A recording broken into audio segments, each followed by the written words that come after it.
Dear students अस्सलाम वालेकुम। HLP Hashmi learning point के साथ आपका टीचर सैयद मोहम्मद अदनान हाजिर है। डियर स्टूडेंट्स, आज के लेक्चर में जो बेसिक्स डिस्कस करेंगे वो असल में मैजिक्स ऑफ MS एक्सेल कहलाती हैं।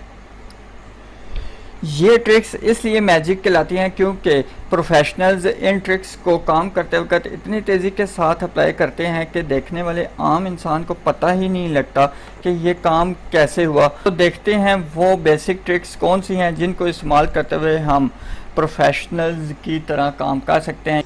डियर स्टूडेंट्स, आज के लेक्चर में हम 3 टॉपिक्स को डिस्कस करेंगे। नंबर 1, शेप्स ऑफ कर्सर्स को डिस्कस करेंगे, सिलेक्शन और deletion of methods of rows column and real magics used during the working in MS Excel. तो स्टूडेंट्स, हम अपना पहले टॉपिक की तरफ मूव करते हैं। डियर स्टूडेंट, काम करते वक्त कर्सर के डिफरेंट शेप्स चेंज होती रहती हैं। आज हमने ये चेक करना है कि ये शेप्स किस तरह की होती हैं और कैसे अपीयर होती हैं और इनका यूज़ हमने कैसे करना है।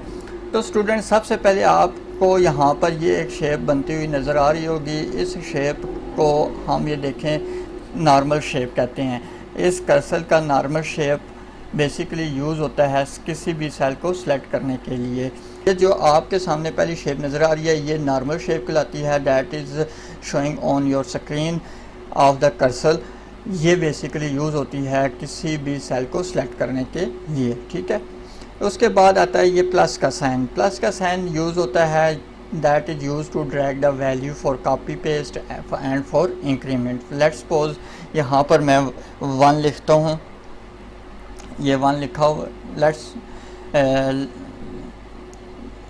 सपोज कि यहाँ पर एक ये वैल्यू लिखी हुई है। इसको मैं जैसे ड्रैग करूँगा, देखें ड्रैग करने का भी एक तरीक़ाकार है।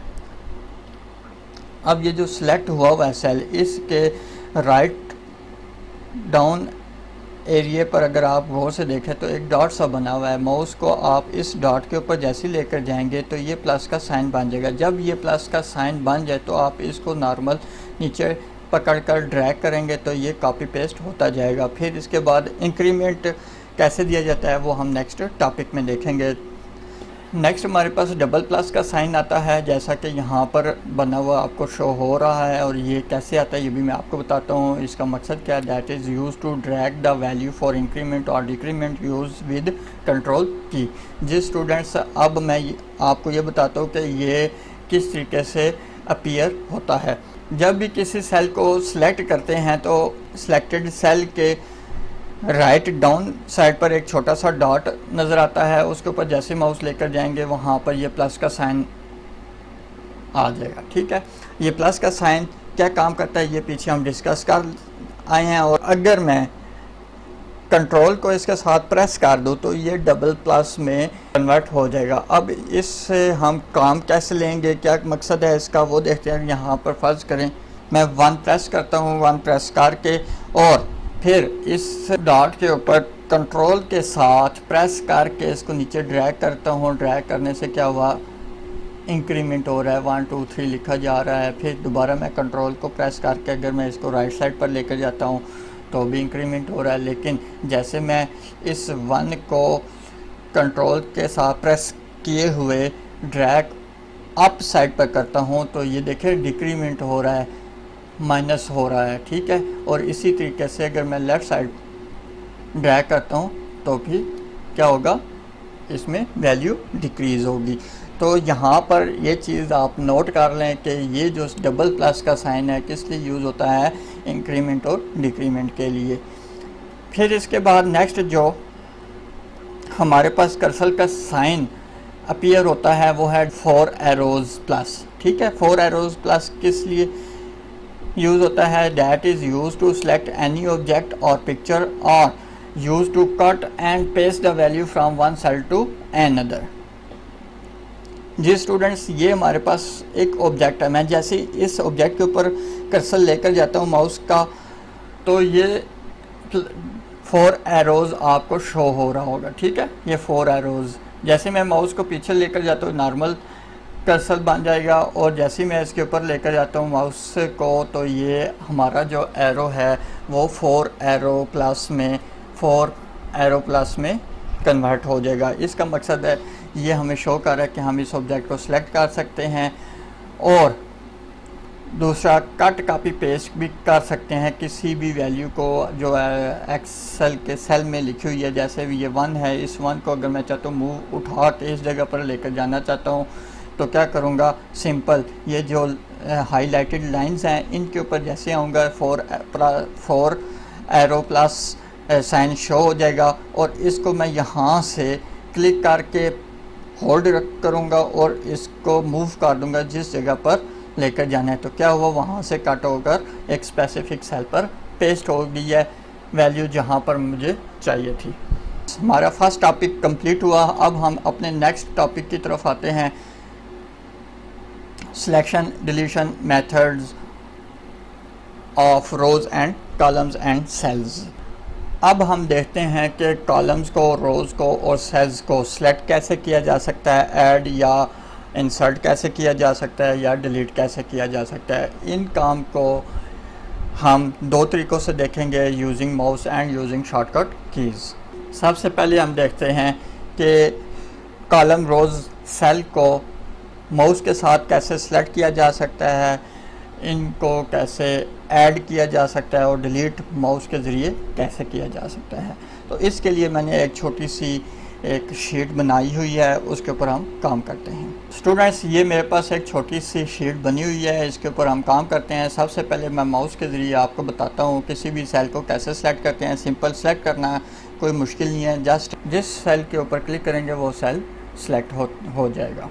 अगर इस सेल की जगह कोई दूसरा सेल ऐड करना चाहते हैं तो जस्ट इसके ऊपर आप राइट क्लिक करें, राइट क्लिक करने के बाद इंसर्ट के ऊपर क्लिक करें। इंसर्ट करेंगे तो आपके सामने ये ऑप्शन ऑन हो जाएगा। ठीक है, इस ऑप्शन को मैं थोड़ा सा जूम करके दिखाता हूँ। देखें, अब इन ऑप्शंस में सबसे पहला ऑप्शन है shift cell right, second option है shift cell down, third one है एंटायर रो एंटायर कॉलम। इसका मतलब ये है कि हम इस विंडो के ज़रिए कॉलम भी ऐड कर सकते हैं, रो भी ऐड कर सकते हैं और सेल भी ऐड कर सकते हैं। लेकिन सेल ऐड करने के लिए हमें इन फर्स्ट टू ऑप्शंस में से कोई एक ऑप्शन सेलेक्ट करना पड़ेगा। उसकी वजह यह है कि जब सिलेक्टेड सेल की जगह जब हम कोई दूसरा सेल ऐड करेंगे तो ये सेल किधर जाएगा, वही पूछा जा रहा है कि ये वाला सेल नीचे शिफ्ट हो जाए, शिफ्ट सेल डाउन हो जाए या ये सेल शिफ्ट सेल राइट हो जाए। अब आपने ये कंफर्म करना है। यहाँ पर मैं सबसे पहला वाला ऑप्शन जो है उसको सेलेक्ट करता हूँ और ओके क्लिक करता हूँ। जैसे ओके क्लिक करूँगा क्या हुआ, राइट साइड पर सेल शिफ्ट हो गया और हमारा एक सेल इंसर्ट हो गया। इसी तरीके से अगर मैं इस सेल को डिलीट करना चाहता हूं तो दोबारा इसी सेल के ऊपर राइट क्लिक करके डिलीट के ऊपर क्लिक करूंगा तो फिर हमारे सामने वही एक विंडो ओपन हो जाएगी जिसमें फिर 4 ऑप्शन सामने शो हो जाएंगे। Number 1 shift cell left, number 2 shift cell up, number 3 entire row, number 4 entire column. It means कि यहाँ से हम रो और कॉलम को भी डिलीट कर सकते हैं। ठीक है, और फर्स्ट 2 ऑप्शंस जब हम सेल को डिलीट करेंगे तो भी इन फर्स्ट 2 ऑप्शंस में से एक ऑप्शंस को चूज़ करना हमारे लिए लाजमी है, क्योंकि इस सेल की जगह कौन सा सेल जगह ले, या तो राइट साइड पे जो सेल मौजूद है वो जगह ले ले या उस सिलेक्टेड सेल के नीचे जो सेल है वो इसकी जगह लेने के लिए पहुंच जाए, ये हमने डिसाइड करना है। और अब यहाँ पे मैं क्या करता हूँ, शिफ्ट सेल लेफ़्ट, जैसे मैं इसके ऊपर क्लिक करूँगा तो राइट साइड पे जो सेल है वो लेफ़्ट साइड पर शिफ्ट हो जाएगा। ओके प्रेस किया तो ये देखें 88 अपनी जगह पर आ गया। ठीक है, अब रोज़ एंड कॉलम्स को माउस के ज़रिए सिलेक्ट कैसे किया जा सकता है। मैंने कॉलम नेम के ऊपर क्लिक किया तो ये कॉलम सिलेक्ट हो गया। अगर यहाँ से मैं कॉलम को इंसर्ट करना चाहता हूँ तो राइट क्लिक करके इंसर्ट के ऊपर क्लिक करूँगा तो ये कॉलम इंसर्ट हो जाएगा। दोबारा अगर इसको मैं डिलीट करना चाहता हूँ तो इसी कॉलम को मैं सेलेक्ट करूँगा, राइट क्लिक करूँगा और डिलीट के ऊपर क्लिक करूँगा तो कॉलम डिलीट हो जाएगा। अगर इनमें से मैं किसी रो को डिलीट करना चाहता हूँ या ऐड करना चाहता हूँ तो उसके लिए पहले मैं रो को सिलेक्ट करूँगा। ठीक है, रो नेम के ऊपर क्लिक किया तो रो सिलेक्ट हो गई। अब इसी रो नेम के ऊपर राइट क्लिक करके डिलीट का ऑप्शन या इंसर्ट का ऑप्शन से ऐड और डिलीट कर सकता हूँ। इंसर्ट करेंगे तो इंसर्ट हो गया, राइट क्लिक करके दोबारा डिलीट करेंगे तो रो डिलीट हो जाएगी। अब हम देखते हैं कि कॉलम्स, रोज़ और सेल्स को कीबोर्ड के साथ कैसे सेलेक्ट किया जा सकता है, कैसे इंसर्ट की जा सकती है रोज़ एंड कॉलम्स को, और इनको डिलीट कैसे किया जाता है। जिस भी रो और कॉलम को आपने सेलेक्ट करना है, सबसे पहले आपका इंसर्शन पॉइंट, ठीक है, वहाँ पर होना चाहिए, आपका वो सेल सेलेक्ट होना चाहिए। एरो नेविगेशन कीज़ के साथ उस स्पेसिफिक सेल पर चले जाएंगे जिस कॉलम या जिस रो को हमने सेलेक्ट करना है। इस वक्त में 88 नंबर यानी C10 सेल नंबर C10 को मैंने सेलेक्ट किया है और शिफ्ट के साथ स्पेस बार प्रेस करता हूँ तो क्या हुआ, रो सेलेक्ट होगी। अब यहाँ पर रो को ऐड करने के लिए कंट्रोल के साथ प्लस प्रेस कर देंगे तो अबव ऑफ दैट रो एक रो ऐड हो चुकी है। इसी तरीके से इस रो को अगर मैंने डिलीट करना है तो सिंपल कंट्रोल के साथ माइनस प्रेस करूँगा तो ये तो रो डिलीट हो गई है। इसी तरीके से अगर यहाँ पर मैं कॉलम को सिलेक्ट करना चाहता हूँ तो कंट्रोल के साथ बैक स्पेस को प्रेस करूँगा और कॉलम सेलेक्ट हो जाएगा। कंट्रोल के साथ प्लस किया, कॉलम ऐड हो गया। कंट्रोल के साथ माइनस प्रेस करने से कॉलम डिलीट हो जाएगा। तो स्टूडेंट्स, आप खुद सोचें, अगर आप यही काम माउस के साथ करते हैं या कीबोर्ड के साथ तो आपको कितना टाइम लगेगा। इस तरह अगर हम सेल को इसमें सेल ऐड करना चाहते हैं या डिलीट करना चाहते हैं तो क्या होगा, सिंपल जिस सेल पे आपने एडिशन करनी है या डिलीशन करनी है वहाँ पर आने के बाद कंट्रोल के साथ प्लस प्रेस करें, वही 4 ऑप्शंस आ जाएंगे। अप डाउन एरोज़ के साथ आप इनमें मूव करके क्या कर सकते हैं, ऑप्शन को सिलेक्ट करके एंटर प्रेस करेंगे तो ऐड हो जाएगा। कंट्रोल माइनस प्रेस करेंगे, एरो बटन्स के साथ ऑप्शंस को सिलेक्ट करना है, shift cell up, shift cell left, ठीक है, और एंटर प्रेस करेंगे तो ये डिलीट हो जाएगा। तो स्टूडेंट्स, मेरी आपको ये सजेशन है कि कीबोर्ड से ज़्यादा काम करना सीखें, क्योंकि माउस के साथ काम करने में हमें टाइम लगता है और कीबोर्ड के साथ अगर हम काम करना स्टार्ट कर दें, शॉर्टकट कीज़ को यूज़ करें तो हमारे काम करने की स्पीड और इंक्रीज़ हो जाएगी।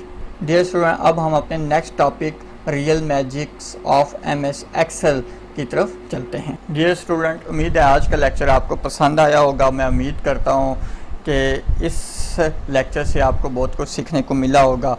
मेरी वीडियो अगर पसंद आई हो तो सब्सक्राइब करें, बेल आइकन को प्रेस करें और शेयर करना, लाइक करना मत भूलिएगा। मेरी दुआ अल्लाह ताला आपको कामयाब करे। जज़ाकल्लाहु खैर।